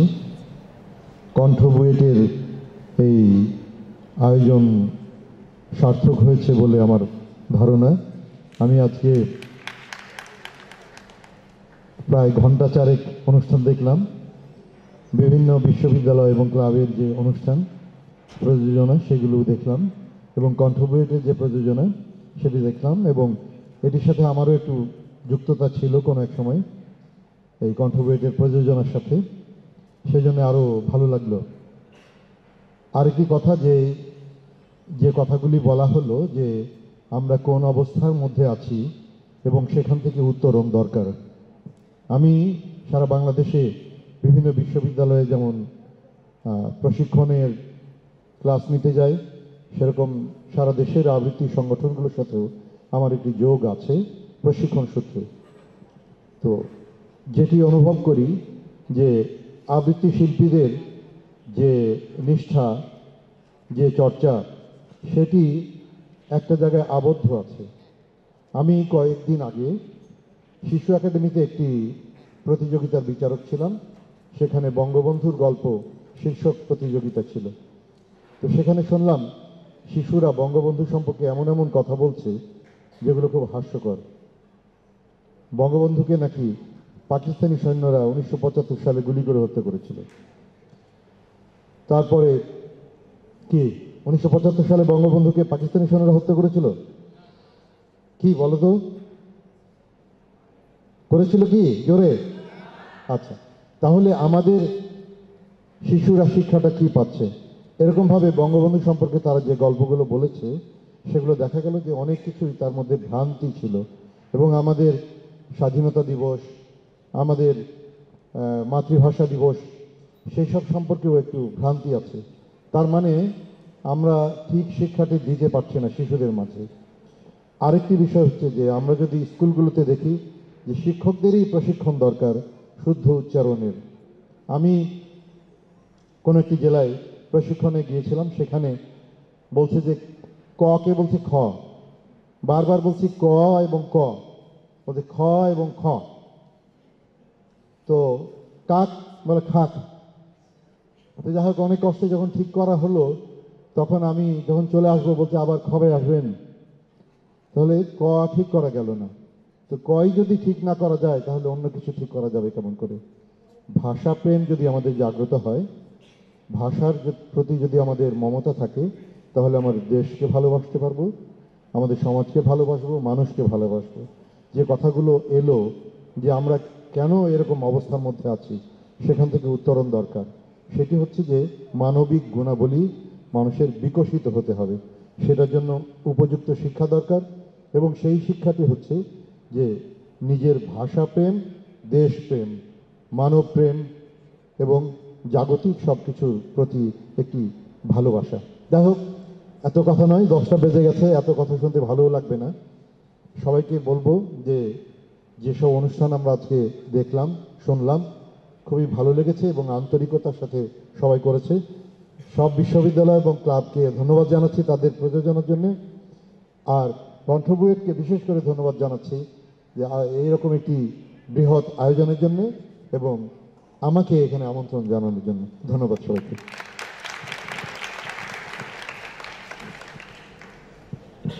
আমরা আমাদের যে কোনো প্রযোজনায় যে কোনো দরকারে মীর বরকত স্যার এবং শুক্লা দাশগুপ্ত ম্যাডামকে সবসময় পাশে পেয়েছি।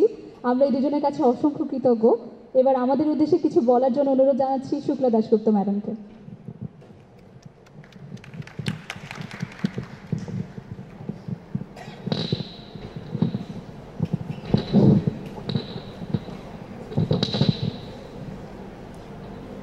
আন্তঃবিশ্ববিদ্যালয় আবৃত্তি 2016 আয়োজনে কণ্ঠ বইয়ে আমি এতক্ষণ হারিয়ে যাচ্ছিলাম ওদের প্রযোজনা দেখে, যে যারা যান্ত্রিক জীবন নিয়ে কাজ করে তারা যে এরকম একটা প্রযোজনা দাঁড়া করাতে পারে এটা আমার ধারণাই ছিল না। যাই হোক, খুব সুন্দর হয়েছে ওদের প্রযোজনা। এবং আমি আর একটা ব্যাপারে একটু মর্মাহত, যে যেখান থেকে এত এত স্টুডেন্ট বের হয় তারা অনেক অনেক বড় প্রতিষ্ঠানে কাজ করে, কিন্তু তারা কেউই তাদেরকে আজকে স্পন্সরশিপ দেয়নি বলে আমার মনে হচ্ছে। কিন্তু এটা আমার কাছে খুবই দুঃখজনক লাগে যে আবৃত্তির জন্য কেন আজকে স্পন্সরশিপ আসবে না। আমার কাছে মনে হয় যে আবৃত্তি একটা বড় মাধ্যম, শিল্পের একটা অন্যতম বড় মাধ্যম, যেখানে যে কোনো কাজ করতে গেলে শুদ্ধ উচ্চারণের প্রয়োজন হয়। সে প্রেসিডেন্ট কিংবা প্রধানমন্ত্রী হোক বা যে কোনো পেশায় সে নিয়োজিত থাকুক না কেন। বরকত ভাই বলছিলেন যে শিক্ষকতার কথা, যেখানে অনেকেই হয়তো শুদ্ধ উচ্চারণে কথা বলতে পারেন না, যারা বাংলা ডিপার্টমেন্টে তারাও পারেন না। সুতরাং এই জায়গাগুলো আমাদের মনে হয় যারা আবৃত্তি শিল্পী, যারা কর্ণধার, এদেরকে ভাবতে হবে যে কিভাবে স্কুল, কলেজ, বিশ্ববিদ্যালয়গুলোতে আবৃত্তি চর্চা করা যায় এবং বইয়ের মধ্যে অন্তর্ভুক্ত করা যায় প্রত্যেকটা স্কুল কলেজে। এখন তো অনুষ্ঠান হচ্ছে প্রতিটা জাতীয় দিবসগুলোতে, কিন্তু শুধুমাত্র শিক্ষকদের দায় পড়েনি যে শুধুমাত্র দায় সারা গোছের একটা অনুষ্ঠান করে চলে আসার। সেটাকে ধারণ করতে হবে, যে কথাটা, যে প্রযোজনাটা কণ্ঠ বুয়েটের মাধ্যমে বেরিয়ে আসলো, সেই ধারণ ক্ষমতা আমাদের কোথায়? আমরা কি হারিয়ে যাচ্ছি সেই 71 থেকে? সেখানে ফিরে আসতে হবে আমাদের। তো প্রত্যেকটা প্রযোজনা আজকে আমি দেখলাম, খুবই ভালো লাগলো। তো সবাই চর্চার মধ্যে থাকবেন, এটাই আমার আশা। তো যাই হোক, ধন্যবাদ কণ্ঠ বুয়েটকে। এভাবে প্রতি বছর যেন তারা আয়োজন করে, আমরা সবাই দেখতে আসবো এই আশাবাদ ব্যক্ত করছি। শুভকামনা সবার জন্য। ধন্যবাদ শুক্লা দাশগুপ্ত ম্যাডাম এবং মীর বরকত স্যারকে। এবার আমরা আমাদের অতিথিবৃন্দদেরকে উত্তরীয় এবং ফুল দিয়ে বরণ করে নিব।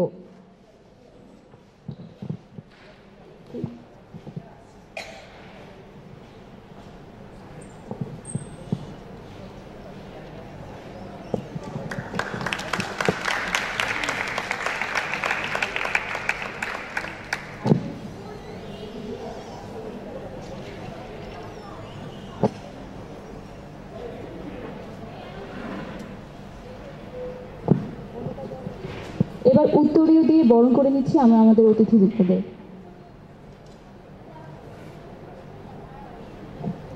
এখন না বললেই নয়, আমাদের একটি ম্যাগাজিন আছে অনুকার, এটা আমরা গত বছর বের করেছিলাম গত অনুষ্ঠানে। এবার আমরা একটি নতুন ম্যাগাজিন বের করার জন্য চেষ্টা করছি। আশা করি কয়েকদিনের মধ্যে আমরা সবার হাতে সেটা তুলে দিতে পারবো। এটার কাজ এখন চলছে। এবার অতিথিবৃন্দদেরকে উত্তরীয় দিয়ে বরণ করে নেওয়া হচ্ছে।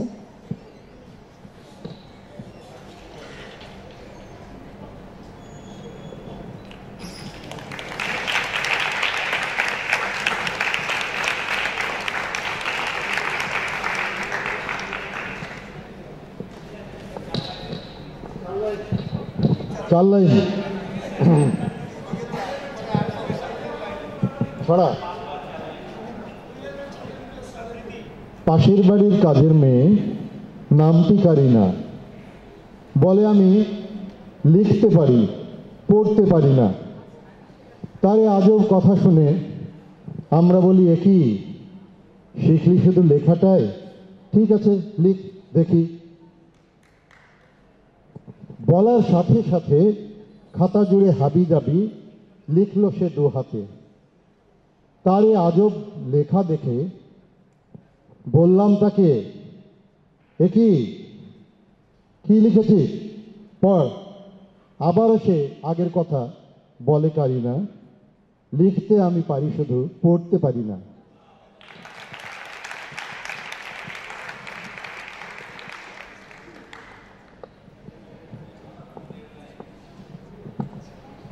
অতিথিদেরকে সম্মাননা ক্রেস্ট দিয়ে বরণ করে নেওয়া হচ্ছে।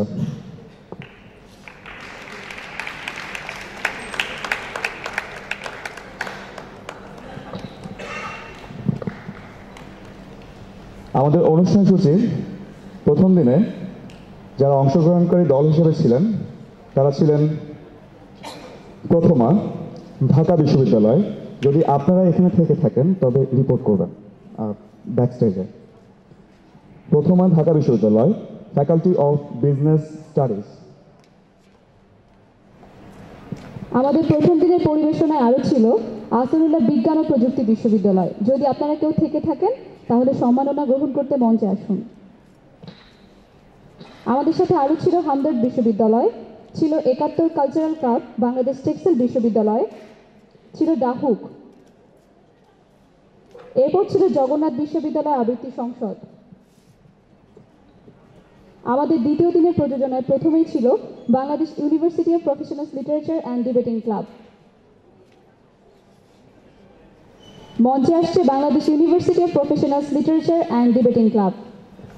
সম্মাননা নেওয়ার জন্য আসছেন প্রথম দিনের পরিবেশনা ছিলেন যারা প্রথমা ঢাকা বিশ্ববিদ্যালয়, ফ্যাকাল্টি অফ বিজনেস স্টাডিজ। সম্মাননা নিতে আসছেন প্রথমা faculty of business studies, Dhaka বিশ্ববিদ্যালয়।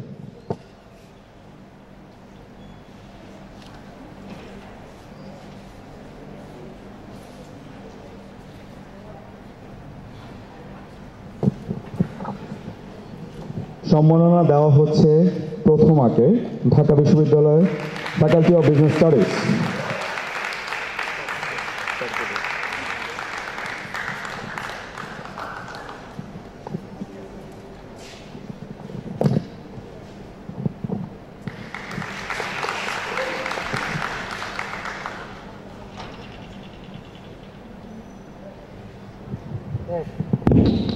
সবাইকে আন্তরিক ধন্যবাদ আমাদেরকে এই সম্মাননা প্রদান করার জন্য। আমরা ঢাকা বিশ্ববিদ্যালয়ের ব্যবসায় শিক্ষা অনুষদের প্রতিনিধি দল ছিলাম এখানে কন্ট্রিবিউটর আয়োজনে এই আন্তঃবিশ্ববিদ্যালয় আবৃত্তি উৎসবে অংশগ্রহণ করে আমরা যার পরনায় প্রীত এবং আহ্লাদিত বলতে পারি।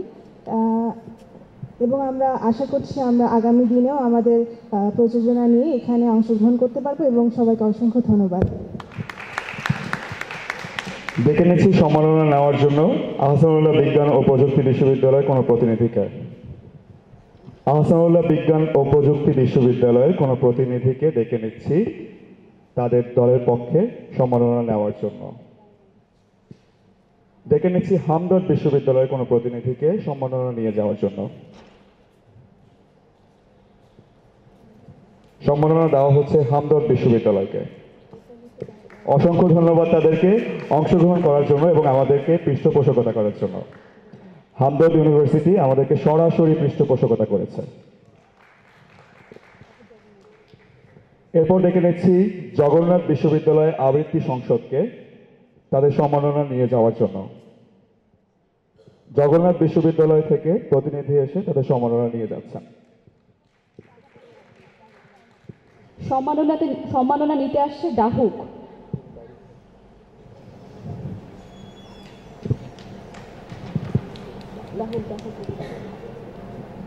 ডাহুককে ডেকে নিচ্ছি তাদের সম্মাননা নেওয়ার জন্য। ডাহুকের প্রয়োজনটি আমাদের সর্বপ্রথম প্রয়োজনা ছিল প্রথম দিনের এবং শুরুটা অনেক ভালো ছিল।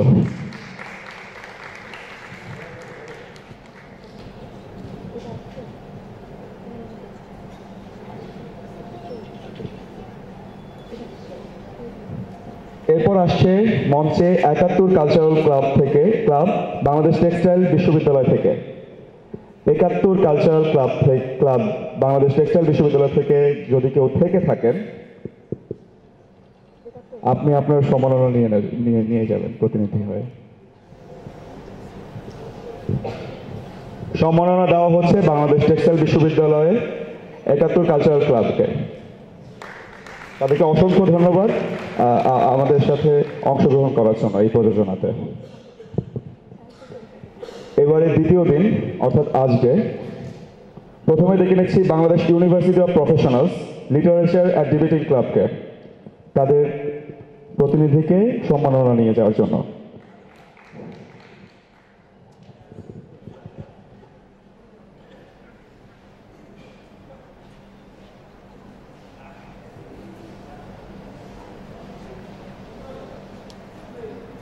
অসংখ্য ধন্যবাদ জানাচ্ছি বাংলাদেশ ইউনিভার্সিটি অফ প্রফেশনালসদের তাদের অসাধারণ চেষ্টার জন্য।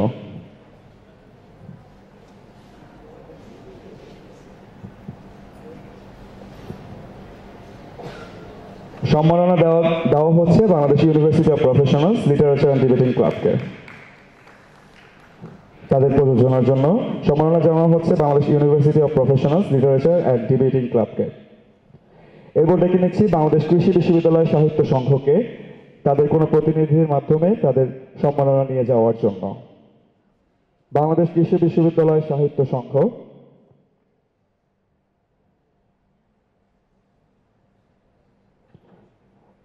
বাংলাদেশ কৃষি বিশ্ববিদ্যালয় সাহিত্য সংঘ তাদের সম্মাননা গ্রহণ করছেন। মাননীয় অতিথিদের কাছ থেকে বাংলাদেশ কৃষি বিশ্ববিদ্যালয় সাহিত্য সংঘ তাদের সম্মাননা গ্রহণ করছেন। প্রস্তুত থাকবেন শিকড়। এরপরে সম্মাননা নিয়ে যাওয়ার জন্য ডেকে নিচ্ছি শিকড় শাহজালাল বিজ্ঞান ও প্রযুক্তি বিশ্ববিদ্যালয়। ডেকে নিচ্ছি সাবি প্রবি শিকড়।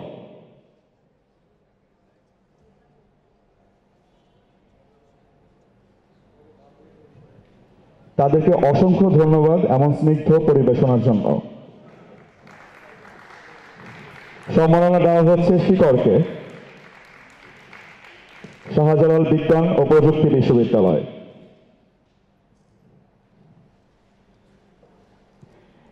এরপর ডেকে নেব কণ্ঠশীলনকে তাদের প্রতিনিধিকে সম্মাননা নিয়ে যাওয়ার জন্য।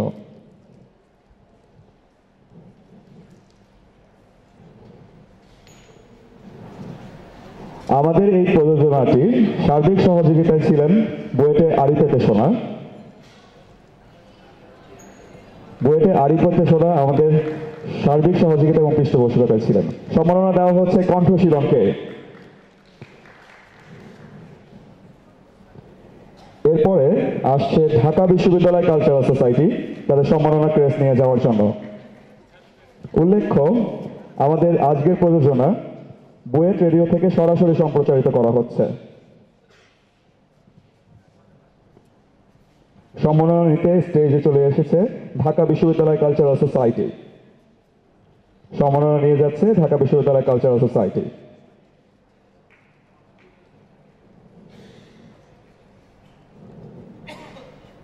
এরপর কণ্ঠ বুয়েটের প্রতিনিধিদেরকে আমন্ত্রণ জানাচ্ছি স্টেজে তাদের আবৃত্তি প্রযোজনা অরুণোদয়ের উষার জন্য সম্মাননা নিয়ে যাওয়ার জন্য।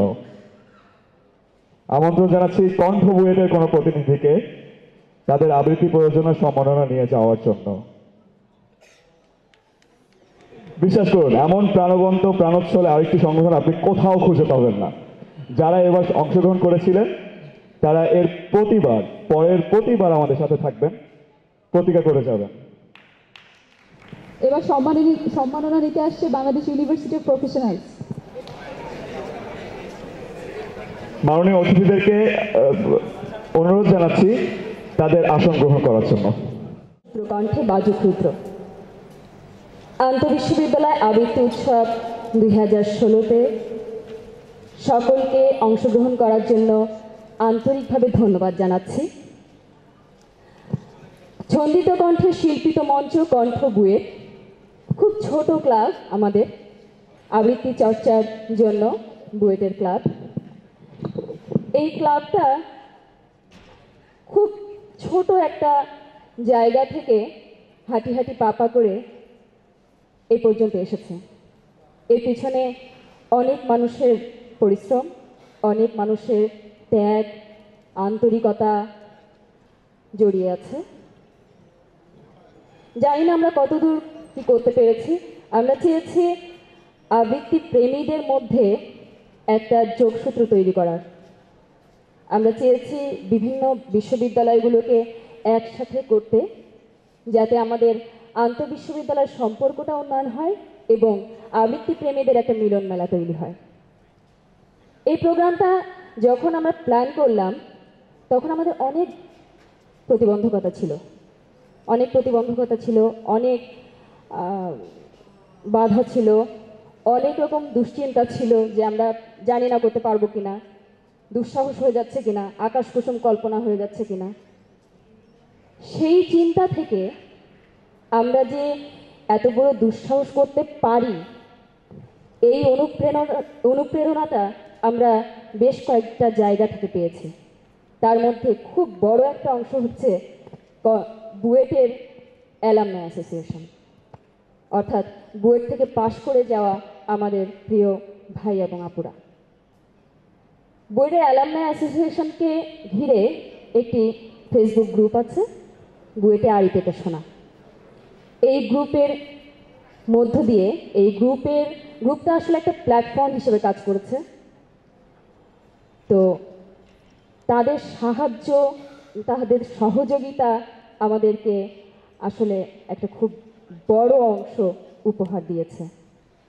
একটা কথা এখানে উল্লেখ না করলে নয়, সেটা হচ্ছে এই আড়িপাতা গ্রুপের যারা অ্যাডমিন, তাদের মধ্যে একজন বিশেষ করে আমি খুব অল্প দিন তার সাথে পরিচয় হয়েছে, আমার 1 সপ্তাহ বেশি না, কিন্তু এই অল্প দিনে আমি তার খুব বিশাল ভক্ত হয়ে গেছি। সেটা হচ্ছেন সুতপা দাস আপু। আপুকে আমি এরকম বন্ধুত্বপূর্ণ, এত উদ্যোগী, এত উদ্যমী, এত আন্তরিক মানুষ আমি আমার জীবনে আর দেখিনি। এটা প্রথম দেখেছি। আপুকে আমি দেখে অবাক হয়ে গেছি। শুধু আমি না, কণ্ঠ বোর্ডের প্রত্যেক মেম্বার, আমি মেম্বারদেরকে বলেছি যে আপুর সাথে আমার 2 দিনের পরিচয়। তার মধ্যে আপু আমাকে বলছেন, মৌমিতা আমি আসলে সময় পাচ্ছি না রে, তুই বুঝতে পারছিস আমি এত দৌড়াদৌড়ির মধ্যে আছি, সময় পাচ্ছি না রে। ইভেন তার সাথে আমার কিন্তু সামনাসামনি দেখাও নেই, ফোনে কথা হচ্ছে। এত বন্ধুত্বপূর্ণ একটা সম্পর্ক, এত বন্ধুত্বপূর্ণ একটা মানুষ।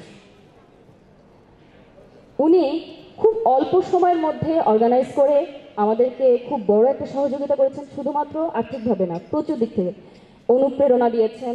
এছাড়া আরও অন্যান্য সাংগঠনিক কাজের দিক থেকে আমাদেরকে সাজেশন দিয়েছেন। এছাড়া আমাদের সাথে ছিল, আমরা খুব ইমিডিয়েট আগে আমরা একটা পেয়েছি, সেটা হচ্ছে হামদর্দ বিশ্ববিদ্যালয়। হামদর্দ বিশ্ববিদ্যালয় আমাদেরকে কিছু সাহায্য করেছে। তার জন্য আমরা এই প্রোগ্রামটা হয়তো করতে পারতাম, তবে হয়তো এত বড় করতে পারতাম কিনা জানি না। এখন আমি সুতপা আপুকে কিছু কথা বলার জন্য একটু মঞ্চে আহ্বান জানাচ্ছি। সুতপা আপুর সহযোগিতা আমাদের সাহস জুগিয়েছে অনেক।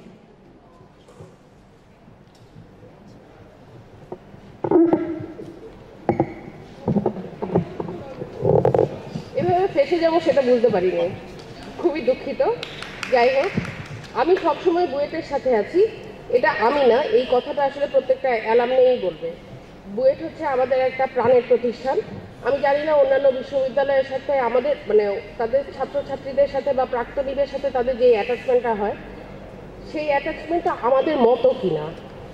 কারণ আমরা বুয়েট বলতে ভালোবাসি, বুয়েটের জন্য কিছু করতে পারলে আমরা ধন্য হয়ে যাই। তো সেটা যেই প্ল্যাটফর্মেই হোক, সেটা বুয়েট অ্যালামনাই অ্যাসোসিয়েশনের পক্ষ থেকে হোক কিংবা বুয়েট আড়ি পেতে শোনার পক্ষ থেকে হোক, আমার মনে হয় এ ধরনের শুদ্ধ মননশীল কর্মকাণ্ডে আমরা আরও অনেক বেশি সম্পৃক্ত হতে চাই এবং আরও বড় পরিসরে, একটু বেশি সময় ধরে এবং আরও বেশি কিছু যদি করতে চাই বুয়েটের বর্তমান ছাত্রছাত্রীরা, আমরা সবসময় সহযোগিতার হাত বাড়িয়ে দেব। তোমরা এভাবেই যত নাশকতামূলক কাজ আছে, যত অন্ধকার আছে, তার বিরুদ্ধে তোমরা লড়ে যাও, আমরা তোমাদের সাথে থাকবো, এই কথা আমি দিতে পারি। ধন্যবাদ।